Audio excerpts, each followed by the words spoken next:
So, welcome to a new episode of The Harsher Reality. And I'm absolutely thrilled to have today with me Armand Dangoor, Professor of Classics at Oxford University, music scholar, and the author of five books, two of which I read very recently with great interest, How to Innovate and Socrates in Love, which really piqued my interest and led me to reach out to Professor Dangoor. Aman, thank you so much for taking Thank the you for time. inviting me. Thank you. I like Fabulous. that pun, the harsher, your harsher pun. Well, thank you. I know you like because I follow you on Twitter, and that Ah, which you I've taken a month off, by the way, in August because it's too time consuming. I can imagine, and I know you're a fan of these puns, and I'm pleased to hear that it's somewhat up to your standards that you were compelled to comment on it. Fabulous. Aman, so my first question is actually, how did your interest, or when did your interest in Socrates begin? Oh, well, I mean, I think my interest in Socrates probably began when I was at school, and we read Plato's Apology, Yeah. which is the defense speech he gives in his trial before he's executed. I think the philosophical side, rather than the kind of biographical side, Hmm. was emphasized when I was a student at university. So we tended to read the Republic for its philosophical material, and we read some of the shorter dialogues as well. I then became a teacher myself and started to teach Socrates as a character, Hmm. a biographical character who appears in the comic playwright Aristophanes' play The Clouds, Yes. 423 BC, and also to teach the Symposium of Plato, which is a philosophical dialogue about love. But in it, we have pretty well more than in any other dialogue, biographical details about Socrates. And teaching those two together and thinking of Socrates as a real person Hmm. made me start to ask questions about how we should think about Socrates if we don't think of him simply as someone who was a very old philosopher and who was put on trial and killed. So, in other Yeah. words, what turned him into the man that we all have this image of, or most people have this image of, this older philosopher who subjects people to questioning and walks around talking to people in a very irritating fashion. Yes. But, he had to have got there by some various routes. Yeah. And some of those are indicated in the play by Aristophanes, in which it's written at a date in which Socrates is, um, what would he be? He would have been in his 40s. Right. Um, but 40s, and he lived to, correct me, just 70. just over 70, 71, Yeah, something so like he that. died in 36, in 46, sorry, he died in 399 Yeah, BC. He was born in 469, we therefore yeah, think. yeah, So by 423, he would have been 46. yeah, And that is when Aristophanes' play is set. And so we get something of a different character of Socrates in that play. I mean, obviously, it's a comic play. The image is somewhat distorted and mm, it's played for laughs. Though, interestingly, perhaps that in itself is an indication that things that people might have thought Socrates should have been laughed at in his later life are not humorized in Aristophanes' Clouds. In other words, his ugliness, his baldness, his paunchiness, all that stuff which we gather from later sources, yes, notably Plato's Symposium, which is dated for 416 BC, when he's in his 50s. But all that stuff, it doesn't exist for Socrates in his 40s, as far as we can tell from the comic play. So I wondered, what if we can go further back and ask questions about what it was like for Socrates growing up in the Athens of his day? And we know quite a lot of his background. What sort of person was he, and what evidence is there? interesting. And I stumbled across a lot of really interesting evidence and eventually turned back to Plato's Symposium, which is a dialogue on love, on the subject of eros.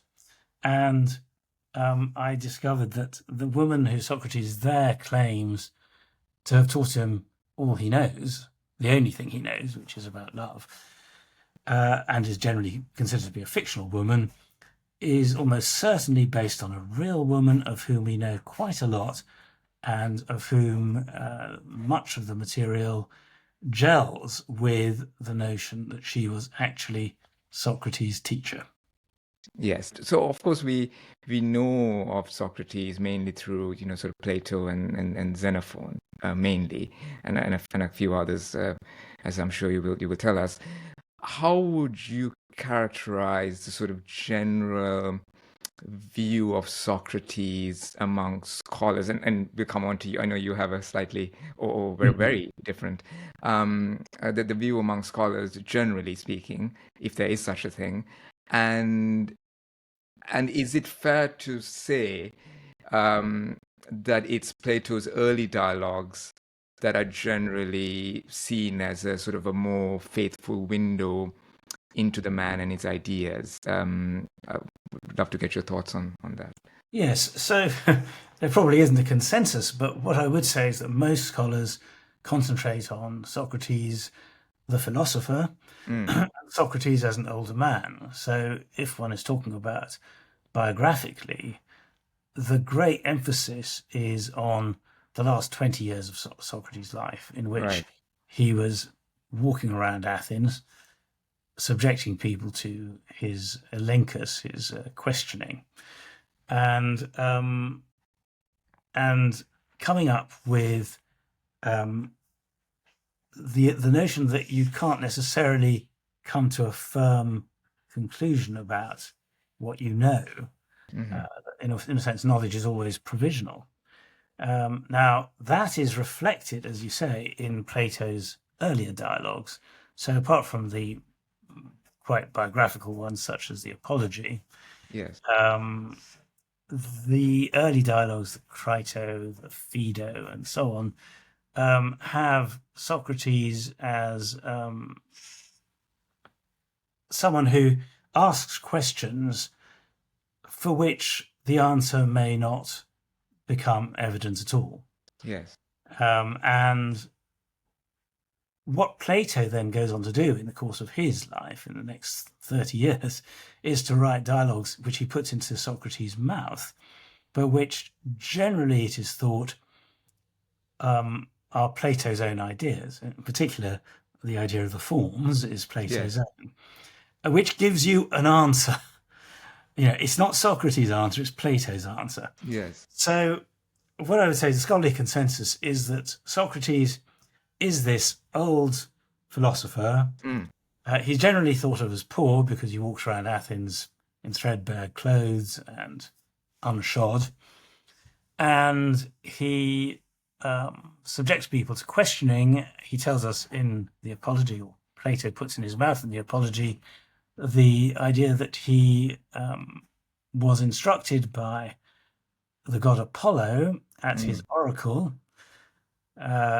because the gods had said that he was the cleverest man in Greece, that there was no one cleverer than him.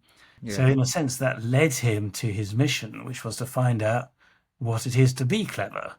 And is it actually clever, Armand? Is the word, because of course, ancient Greek is your specialty, is the word closer to clever, or is the word closer to wise? Or are they synonymous in the translation? It's often translated as wise, and as you rightly say, the word is sophos. Actually, the use of the word almost unequivocally shows us that there have been centuries of mistranslation. And so when Socrates' devoted follower Chaerephon asks the oracle, is there anyone sophoteros, more sophos, than Socrates? What he meant was not wiser, but cleverer. Someone who really knows stuff and is very good at arguing and is very knowledgeable. Because at that stage, Socrates was a young man, and he didn't really have what we have, which is this image of this old wise philosopher. And what do we mean by wise? We mean someone who knows a lot about life and whose decisions are therefore guided by that wisdom. Yes. Well, that really is not the picture we get of Socrates as a younger man. He was very clever for certain, and he may well have had all kinds of wisdom, but what we learn about him is that he was clever. Yes. And I think that is what the question that was asked was. And by clever, it meant you know what the answer is to certain questions. So if you ask me what is courage, then if I'm clever, I will tell you. Now, it may be that I have to have a certain degree of wisdom as well, but actually it's knowing the answers to those sorts of questions. And of course, these are broad ethical questions. Yes. Well, of course, he didn't have the answers. Because he didn't have the answers, you see, Yeah. he was cleverer because he knew that he had to keep asking. That's right. And so when the oracle is asked this question, is there anyone cleverer? They mean, is there someone who knows better than Socrates that he has to keep questioning in order to get closer to the truth?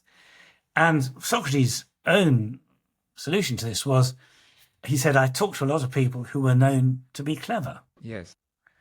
And I'd ask them these questions, and they'd give me answers which were incoherent or contradictory. And so I realized that the simple fact that I didn't know the answer meant I was cleverer than they were. And that I knew I didn't know. So when when I read Plato's dialogues, the difference between the early and the later, and I know there's a mid period, and I mean there's tons, right? It's huge in a sense.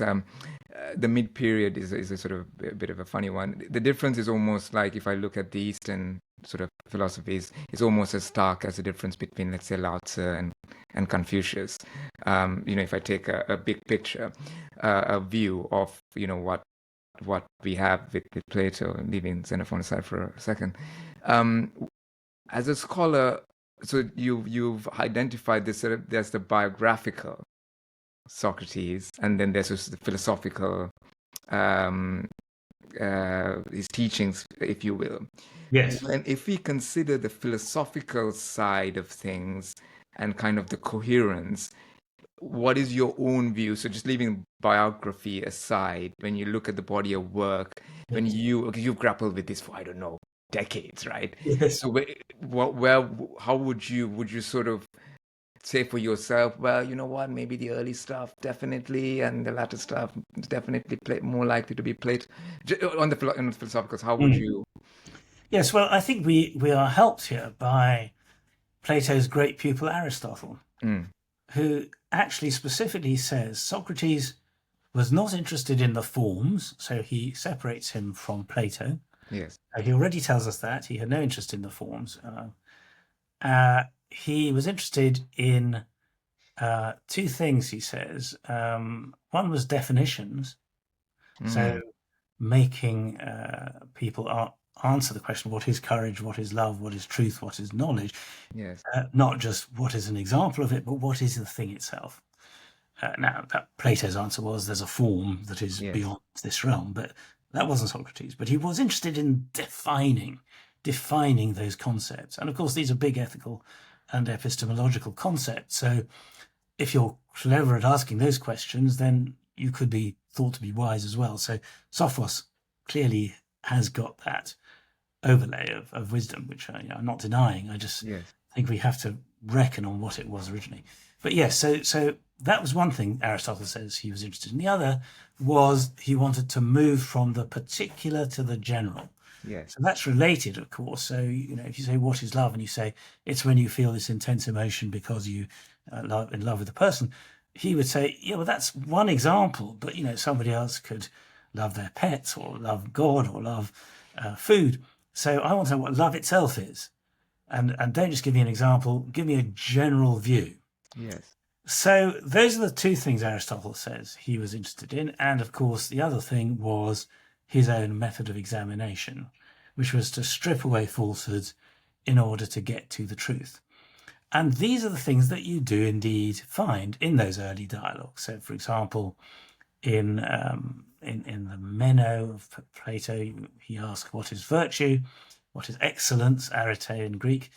And he asks various people and comes up with different kinds of answers. But he's trying to come to a general explication of the idea of what excellence is and whether it's teachable.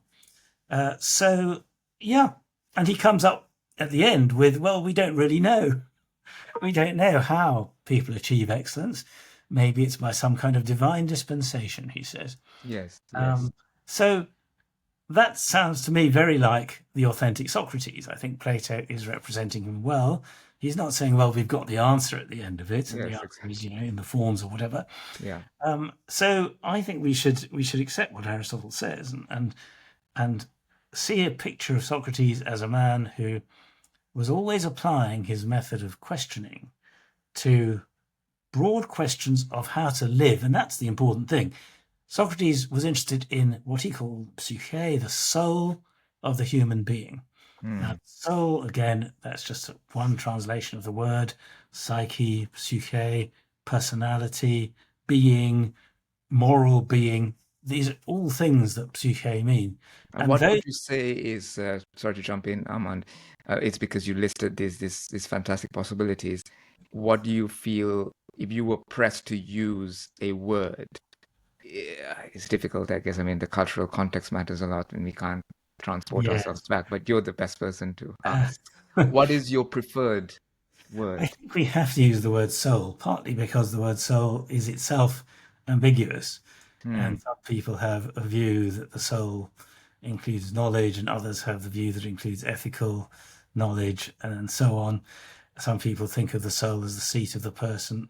In a sense, the soul is probably a good translation for it, maybe perhaps over Christianized in our context. But that would be my single word translation for Psychē. Because psyche is too psychological, it's too kind of post-Freudian. But yes, it does encompass all those different ideas. But the thing is that Socrates was interested in us, ourself. I say it's another translation of Psychē. We should be thinking about what is our moral self, the thing that animates us to be real good human beings. And so he said that was the key for human beings to be interested in developing and promoting the goodness of their Psychē. So how do we do that? We do that by examining our lives. And he famously said, the unexamined life is not worth living by a human being. We examine our lives constantly to see that we are doing as well as we should be doing, to be living as good a life as we can live. It's so exactly. And when you make this point in your book, and I'm sure a lot of people will agree, the sort of Socratic method, the question, it's almost kind of it's kind of very scientific, via negativa, sort of removing, what we think is correct and sort of progressively going towards something. And when we think about the precursors to this, we have the Delphic maxim, know thyself, which is, as I understand it, on the inscribed at the Temple of Apollo. Yes. So, how do we sort of understand or look at Socrates' evolution in this context, if that makes sense? Because it was an already existing phrase, I guess, I don't know what to call it. Yes. And then he obviously has his own take on it, which one could argue is a bit of a shift. Yes. I don't know how you feel about that. Yes, so it's often the case that people say, know thyself as inscribed on Apollo's temple is an injunction to human beings to recognize that we are mortal. and that we should not aspire to anything beyond our mortality, to divinity, such as Apollo has, that it's not about self-knowledge in quite the psychological sense that people use nowadays. Yes. To thyself be true, above all know thyself, and so on. It was probably more of a superstitious religious maxim. Yes. That we should know Our place, kind of. Our place in the universe. Well, I don't think that's a million miles away from what Socrates understood by it, but he asked the question, well, how do we get to know ourselves? And what do we want to know about ourselves? Yes. What do we need to know? And these are the questions that he then goes on to ask about. And you ask human beings, do you really know when you think you are clever or courageous or in love? Do you know what you're talking about? And he found that most people didn't seem to know what they were talking about, because they could easily be refuted. If they said X, he could say, but there's also not X. And so they don't really know what they're talking about. So he wants to get to what is that X? What is that thing itself? Yes. And that was his aim. And he felt, I think, and says that actually philosophizing, in other words, pursuing this knowledge, is what life is at its best. A human being's life is examining their life. At their best, that is what you're doing. So philosophos, as I've often said, it's not wisdom, it's not cleverness, it is the love of sophia, the love of clever stroke wisdom. Yes. And the love of means the pursuit of. If you love something, you pursue it. You don't have it, and the symposium is very clear about this, because it's all about what love is, and love is essentially a conduit. It's a pursuit towards a goal, a higher goal of some kind. And that is what Socrates felt he had to be satisfied with. We cannot really ever encounter knowledge itself, but we can get closer to it if we pursue it. And that philosophy is key. Yes.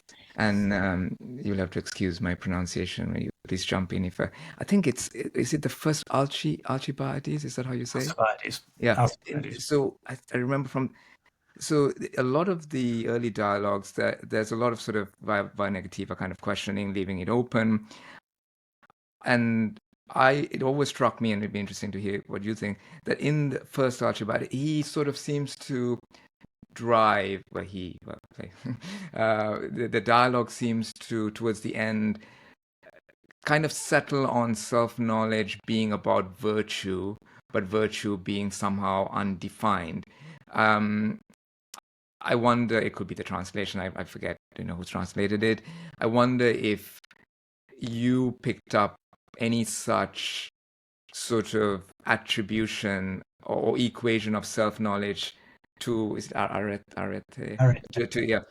Or not, and this is a complete sort of misreading on my part, or is it just, if you take the broad sort of body of the early dialogues, is it fair to say, well, it's actually quite open, he doesn't equate self-knowledge with anything, or could we say, well, actually, there are places where he seems to imply that self-knowledge is somehow synonymous with virtue, but virtue is undefined, which you could argue leaves us in the same place. Leaves us questioning what does that actually mean. I think there is a clear link for him, but I think there's a linguistic issue here. So arete means excellence or virtue. The bestness of something is what it etymologically means. So it's related to the word aristos, where we get aristocracy and so on, which means the best. Right. Arete, aristos. So the best way of life is going to be excellence, is going to be arete. So really what you're looking for is the best way of living. And that is what Socrates is looking for. And it's that arete that will be equated, therefore, to the self-knowledge that leads you to live your life in the best way you can. So yes, you are pursuing excellence, but excellence is not defined. It isn't a particular way of life as far as Socrates is concerned. I mean, strangely enough, when Aristotle wrote his Ethics, by the end of it, he came to the view that that there was an excellence, which was happiness, and that it involved the contemplation of truth. I mean, it becomes quite strange because at the end of Aristotle's Ethics, he talks about contemplating the truths of mathematics. So the truths that are constant, contemplating those is happiness. And so that, in a way, is the best life. So again, there's an equation with eudaimonia, which means happiness or being in a flourishing state. And you use the word excellence, and the sort of best way of living, and the word virtue I've seen used quite a lot. Yes. And I wonder, in virtue, and of course the Stoics that came later, it sort of, I mean, you'll know better, but it seems like they've used the same word, but they've defined it in a different way. So Yes. the word virtue,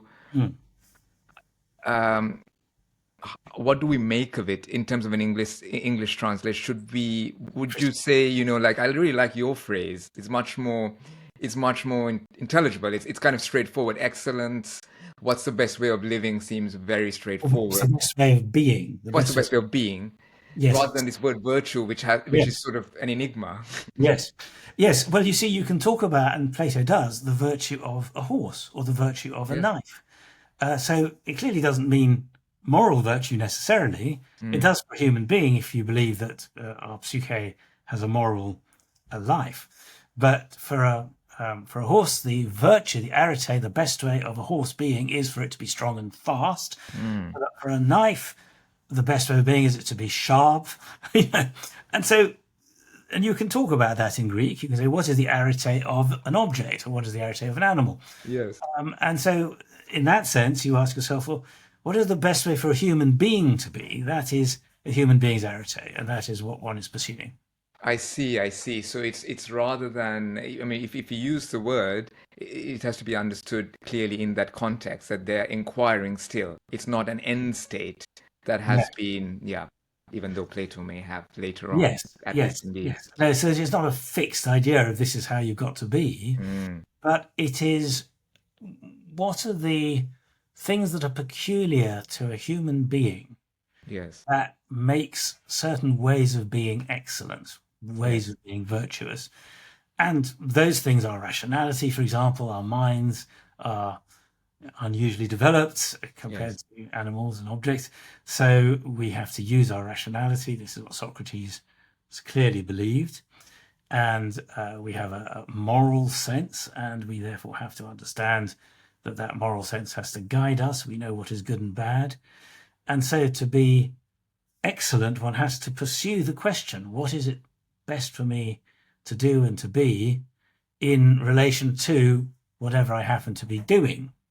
So, he talks a lot to people from different crafts, and it's a different thing to be an excellent cobbler from to be an excellent butcher. Yes. You have different skills, you have different arete, you can use that word, virtues. But all of them are to be subsumed into a general goodness or virtue or excellence that human beings as a whole need to achieve. So although there may be these sub-excellences, we all, according to Socrates, have a best way of being to which we need to aspire. We all have a best way of being to which we need to aspire. And the inquiry is sort of left broad like that. And if I understand you, there's no... Does he allude to the fact that this is general, or that a bit like sort of the Jungian idea of individuation, or sort of Maslow's, self-actualization, or all these interesting, that it's something that one needs to find for themselves? Or is there any indication from Socrates that it's a more general, if you see what I mean, that we all sort of tap into, or is it more we come to an individuation, whatever that may, or is it sort of open and unclear? I think he would say we need to individually pursue our understanding of the truth and of excellence. I think that's what he would say. but that leaves open the question as to whether the thing to which we are heading is something which we could all recognize as a universal excellence. Yes. And that's what Plato then takes up and tries to suggest is the case. I mean, in the Meno dialogue, in fact, where he talks about excellence, he does say all excellences are in the end the same. So he does want Yes. to get towards a view that you can't say, oh, well, he's good at that, but he's actually an awful guy, or he's good at, he's good at cooking, but he's terrible at something else. That feels like a contradiction, because how can you be Aristos, the best at X, but not the best at Y? Then you're just not Aristos. You haven't got arete in itself. These are logical issues which Plato and Socrates, they lived before logic was invented by Aristotle. So you can't expect them to have worked out the logic in the way that we might. We might say, well, there is a logic and there is a psychology, both of which are post-Aristotelian in a sense, which says that, of course, human beings can be very good at doing something, but not very good people. Yes. Logically, you don't have to be a very good person if you're very good at assassinating people. So we can make those distinctions quite easily. They found it harder. How can you say they're very good at killing when killing is a bad thing? But that's very interesting because, we've, of course, the knowledge and the way we slice up knowledge has become more complex. But there is a kind of, I don't want to use the word simplicity, but in the way that the ancient Greeks looked at it, there is a kind of logic in the fact that they tried to unify. Yes. Even though you could argue it from any angle. So, Armand, coming back to Socrates in Love, which you touched upon earlier a little bit, what would you say are the key biographical, from your perspective, details that have just been? Miss, you already mentioned symposium and sort of the influence of a female figure. Yes. Well, various key biographical details, and one of them is that Socrates clearly came from a fairly well-off background, and most people think he was poor in old age. He actually says in the Apology, "I chose poverty." So he wasn't born from a poor family. We're told by Plato that his father, whose name was Sophroniscus, had in his same village, which was called Alopace, as his best friend, a man called Lysimachus, who was, quite an aristocratic figure. He was the son of a very famous aristocrat called Aristides. And if Lysimachus was the best friends with Socrates' father, then already you're putting him in a milieu which is not terribly poor, it's quite elite. Yeah. Goes further than that. Aristotle tells us that Socrates married Myrto, who was the daughter of Lysimachus. So Socrates was married into this quite elite dynasty. Now, this is long before Socrates got together with Xantippe, which is what only people only tend to think about when they think about Socrates' wife. Socrates may well not have been married to Xantippe, but been with her in his 60s. I mean, it was much, much later. Xantippe had a baby when Socrates was in jail, age 70, so she can't have been much older than late 20s then. Yes. So Socrates can't have met her much earlier. Let's say he met her when she was late teens or 20. He would have been in his 60s. So I think we need to go with Aristotle's testimony that Socrates was married to Myrto and had his first two children with Myrto. And I can see all sorts of reasons why Plato might have thought it's much easier just to say, look, Socrates was married to Xantippe and had his three children with her. But I think Plato's actually suppressing something that Aristotle then warns us, he's not telling the truth there. Yeah. So that's one thing. And that is reinforced, the fact that he comes from a fairly, not an elite background, but not a desperately lowly one. Yes. It's reinforced by the fact that he becomes a soldier, a hoplite soldier. And to be a hoplite soldier, you need a property qualification. There's a certain money level you have to have because you have to supply your own armor and you Yes. have to maintain it. Yes. So when you are in a battle and your shield gets dented or you lose your spear or something, you have to restore those things, and they're very costly items. Perhaps the most costly everyday item in ancient Greece. So you have to have a certain level of wealth in order to become a hoplite soldier, and we know he was, and he fought for over 20 years, and we have details of the battles in which he fought, and he was a very good one. And that also is something that people don't give enough emphasis to. Socrates kept fighting all his life in Athens battles. Until he was, I think you make the point in the book, was it late 40s? Until his late 40s. We're told that he fought at the Battle of Amphipolis, so we think that means Amphipolis in 422. And in 422, he was, 47, 48. Mm. Let's say that campaign continued until he was 50. And 50 was sort of the time when hoplites retired. And we know that when Socrates stopped fighting, because he tells us in the Xenophon Symposium that he put on a paunch and he needed to get back to being fit. He said he tries to dance in order to get fit.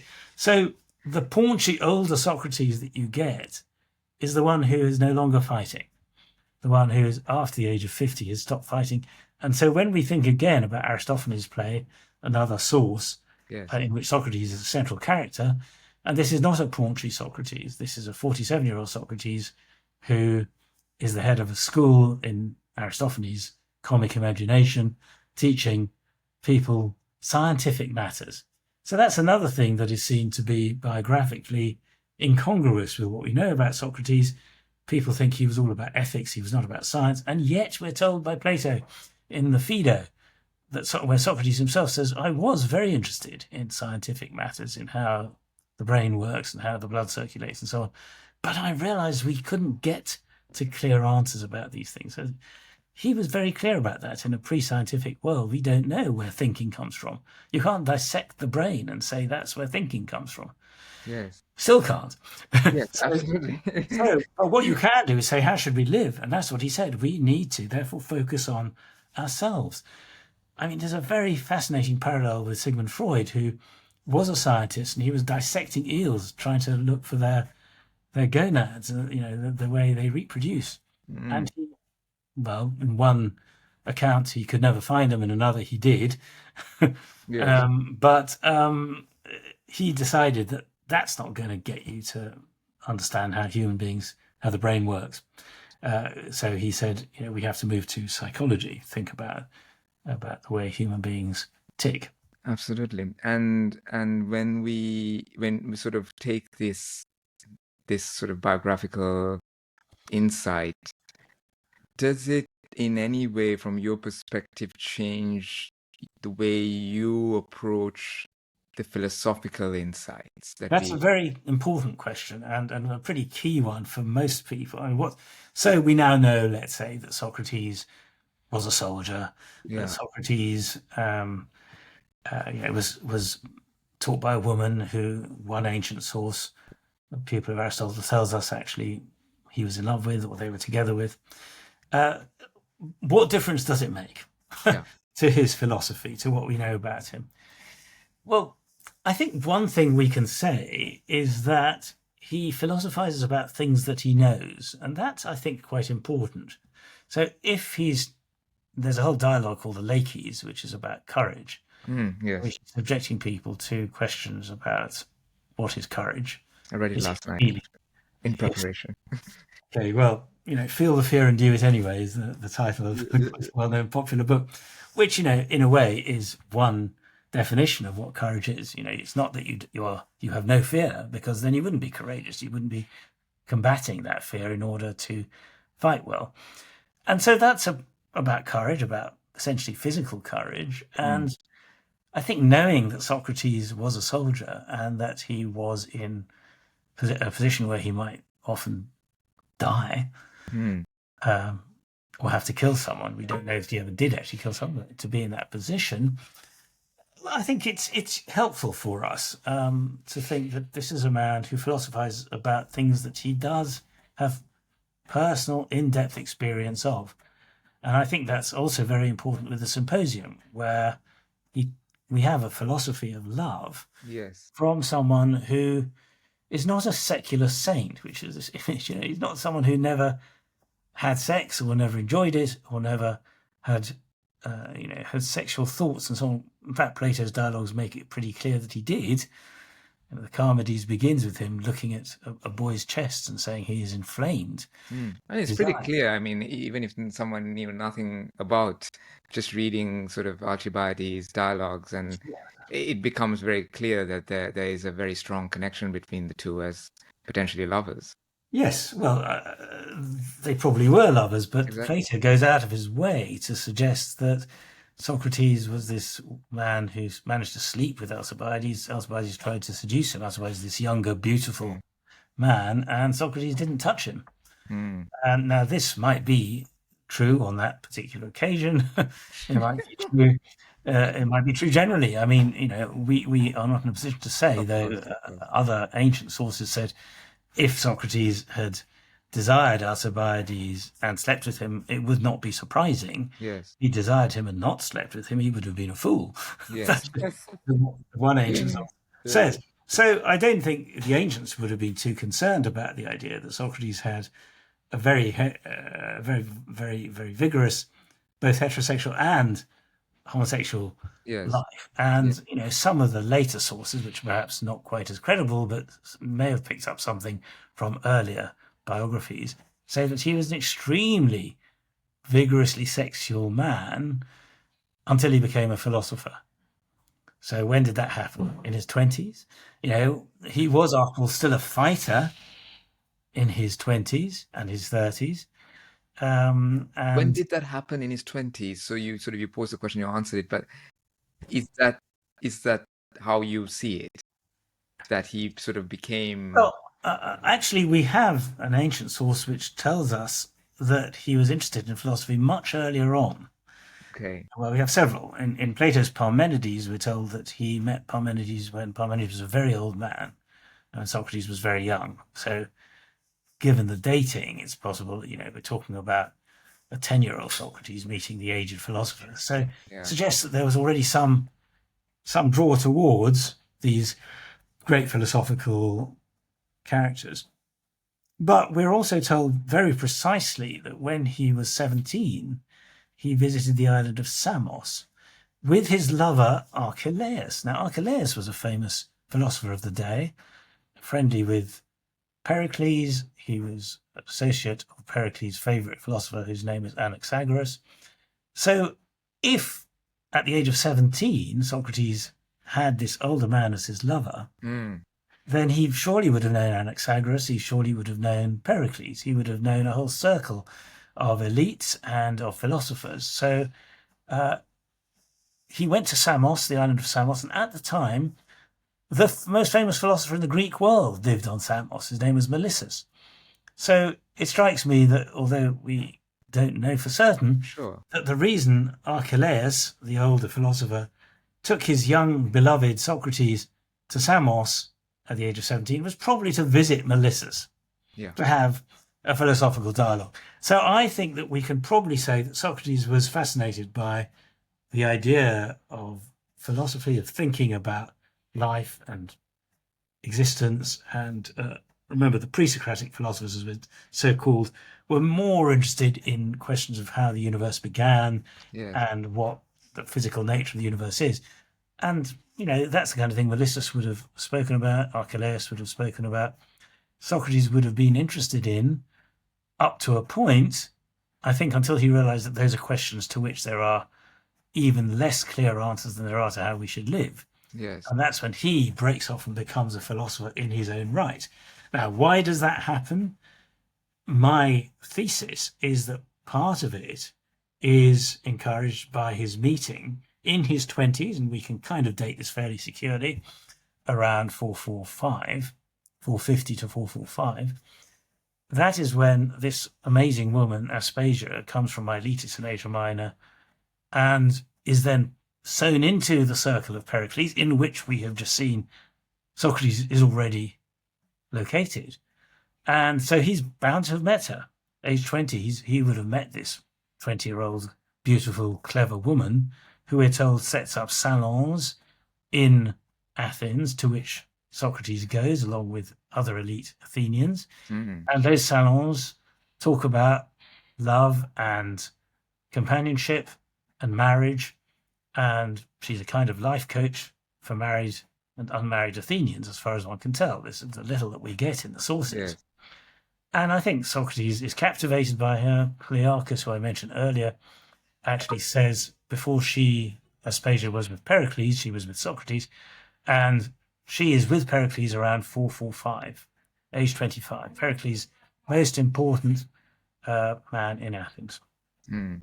So if I understand you, Armand, what you're saying is, given the biographical insight, we can see that Socrates talks about, be it courage or love, about areas that he's been involved in and he has experience of. Therefore, I suppose confidence is the right word. Well, not confidence. At least we can hypothesize that here we are hearing from someone who's experienced life, yes, and not and not just sort of an some cerebral armchair sort of philosopher who's been walking around, Yeah. never experienced anything, and exhorting people to know themselves. That's right. So he's not wise like the Dalai Lama is wise. He's clever, like someone who's experienced life and can tell you what love and truth and courage and knowledge is, because they've been seeking it and they've been trying to find out what it is as a human being. Fantastic. Armand, I have a question here from a friend of mine, and I will read it out to you because I really liked it, and it's in two parts. So he says, a Socratic focus on self-knowledge and self-improvement can be thought of as the foundation of Western individualism, and perhaps a later disdain for institutions. Do you agree? It's part one. I can read it out again later. And part two is, what themes of Socratic philosophy did not go mainstream? And are there particular themes that you wish did? Let me know if you want me to repeat. Great question. So the first one, yes, I would agree. I mean, he is very much about individualism. Institutions are so often going to let one down. And in the case of the Athenian system of justice, they let him down by condemning him to death. The second question, which is about what is there anything in his philosophy which is neglected? Yes. What themes did not go mainstream? And are there particular themes that you personally wish did? I don't think there are any philosophical themes of Socrates that were not picked up and sort of reimagined in many ways. You mentioned Stoicism. So much of the philosophy after Socrates draws on some of those themes. Yes, I think I would say he's been philosophically very well received. I just think biographically, I hope that my findings will also be well received, because I think there's a lot to learn about Socrates the person. Absolutely. Armand, Dangoor, thank you so much. And I highly recommend the fabulous read, Socrates in Love. Thank you very much, Roger. Very nice to meet you. Very nice to talk. Take care. Bye.